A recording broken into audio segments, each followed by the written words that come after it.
I chalk it up to the holidays. JJ Redick was not happy about the Lakers' recent struggles on offense, but last night the Grizzlies came to town and all was forgiven. Let's get to the highlight. This is game 2 of 2 games in 3 days against the Grizzlies. Luka Doncic had 19 points in the first half on 5 of 10 shooting.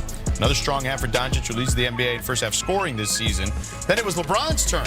Now entering Sunday, James has averaged 24 points, 6.5 rebounds, 5 assists since his 41st birthday last Tuesday, and he took over late in this one.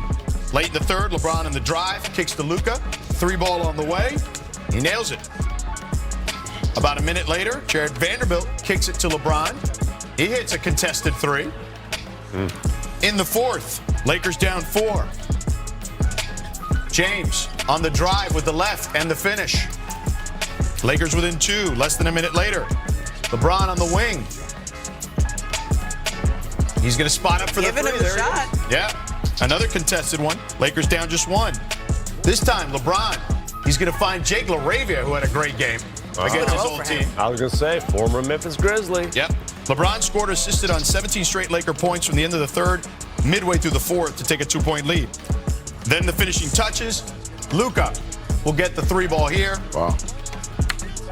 It's a pretty good comeback for the Lakers. Segundo. Doncic finished with 36, LeBron with 26. Here's LeBron after the game in response to JJ's criticism. I mean, it's unacceptable. I mean, it's something that, well, I don't know. I can't speak for everybody, but when I was growing up,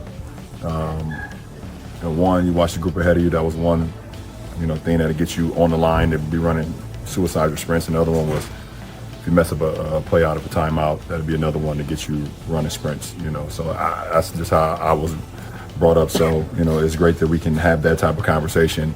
Guys here, take it and take full responsibility, and then come in here and be able to make that change like that 180 change right away. Bigs can't feed themselves, and, I just try my best to do what I can, to bring effort. And I trust my playmakers out there to find me. The Lakers overcame a 16-point deficit to beat the Grizzlies, but it wasn't easy. By the way, the Lakers, to give them credit for all their challenges, they're 12-0 in clutch games this season. The team is having issues, though, okay, certainly at this point, at times defensively. Let's bring Perk back in here. Okay, let's go with Tim then. Tim, so what do you make of the Lakers thus far? A lot of interesting quotes out of the Lakers right now. Don Nelson used to say you've got about 6 bullets you can fire at your team as a coach throughout the course of a season. JJ Redick seems to fire 6 a week. Like, I don't think he's got a little 6-shooter. He's got, some heavy machinery. And then DeAndre Ayton, bigs can't feed themselves. Passive-aggressive LeBron talking about he doesn't have the ball that much. There's just a lot of weirdness coming out of the Lakers right now for a team that's in the thick of things in the West.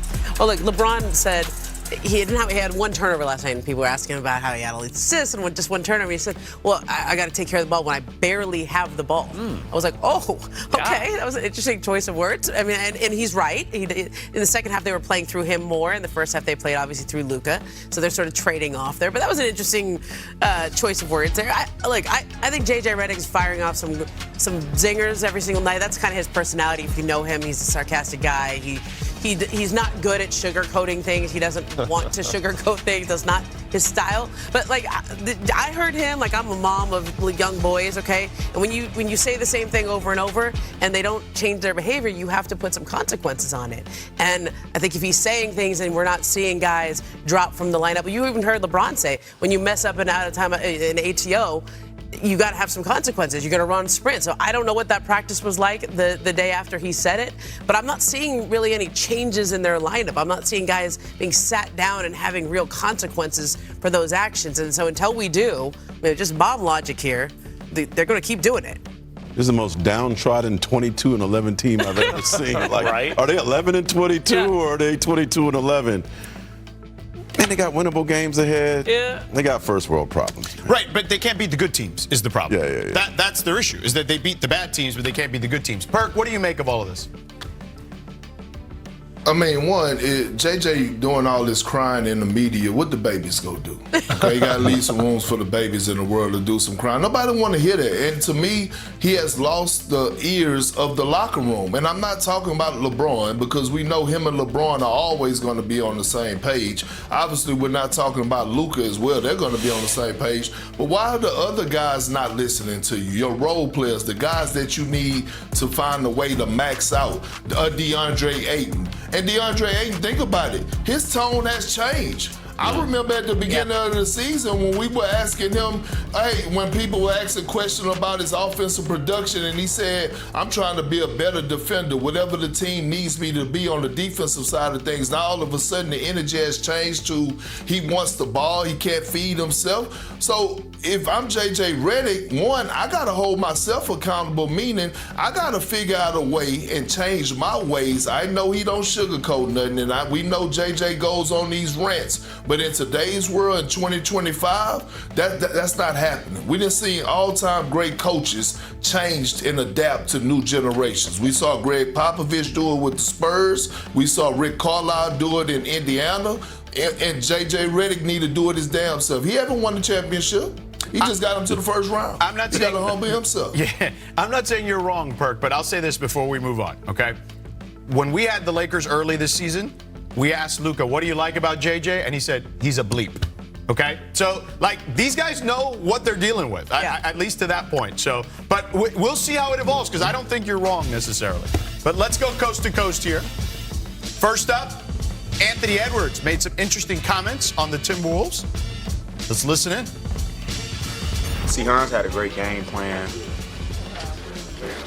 And I think we just, most of the time we just don't listen to the game plan, but when we listen to it and execute it, we'd be pretty good. Why is that? Why is it sometimes so hard? I don't know. We hard-headed. We want to make the game harder, but we listened tonight and it worked. Ant-Man clearly listened to the game plan. He poured in 35 points as the Timberwolves crushed the Wizards in D.C. Perk, maybe Ant-Man and JJ should get together, and then everybody will be on the same page. Look, one person I'm not worried about is Ant-Man, a guy that then carried his team to back-to-back Western Conference Finals. But I will say this, I do believe the Minnesota Timberwolves need to make a move. Not a big move, but they need to add some pieces, because they're going to be in the thick of things, but they're trying to get to the championship. In order for them to do that, I believe they got to make some moves as far as role players. All kidding aside, I love that he had Chris Finch's back there, too. Now to Brooklyn. Michael Porter Jr. scored 27 as the Nets beat the Nuggets. MPJ averaging career highs in points, rebounds, and assists this season. Ramona, how coveted is he around the league? I think he is the guy that a lot of teams are talking about, because I think he's gettable. The Nets, they're a little too good right now. They're winning a few too many games. Jordan Fernandez is coaching his butt off right now, and I think Michael Porter Jr. is playing. You could make a case he could be an all-star with these kind of stats. And he had a good quote the other night. He said, I thought I was going to be one of the best players in the league when I was drafted. After the injuries, I'm happy to establish myself. He's carved a nice rollout for himself in Brooklyn and prove it's not just the Joker effect. Moving on to Orlando, where Anthony Black, Desmond Bane, and Paolo Banchero became the second trio in Magic history, each with 25 points and 5 assists in the same game. Mark, what's the ceiling for this Orlando team? It's really good if they're healthy. I think Coach Mosley's done a fantastic job, with their stars being in and out, Paolo, then Wagner, and Jalen. But I do think that both the Wagner guys could be back in Berlin next week. Jalen's not too far away. Anthony Black's playing better. Yes, this team is on the rise. All right, we'll see.